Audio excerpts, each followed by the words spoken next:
劉青雲憑爸爸於第18屆亞洲電影大獎奪影帝。第18亞洲電影大獎頒獎禮於今天16日假香港西九文區戲曲中心大劇院舉行，終身成就獎得獎者亦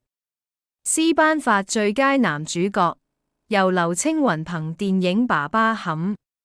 台灣男星彭于晏、韓星崔文植等勁敵奪得。接受台採訪時，他透露電影入邊的仔仔私底下亦叫爸爸，他直言好開心有呢一家人，亦認為可以奪呢個獎是因為一家人的努力，是因為大家出色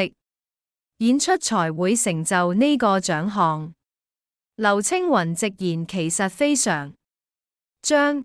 常多謝大家咁多年嚟嘅支持，多謝大家知香港電影，令更多人睇到香港有咁多好電影而唔同類型嘅戲，只要大家有信心，自己就唔會擔，因為經歷過唔少寒冬。他透露自己攞金像獎最男主角的時候，都聽到傳媒朋友為他歡呼的聲，當時亦非常緊張，亦表示希望大家的歡呼聲獻港產片，由上屆影帝以及今屆終身成就獎得獎，役所司手中獲得最佳男主角獎項。劉青雲表，役所司是一位相當優秀的演員，自己亦經常他的電影，如果有機會亦會期待兩人合作。劉青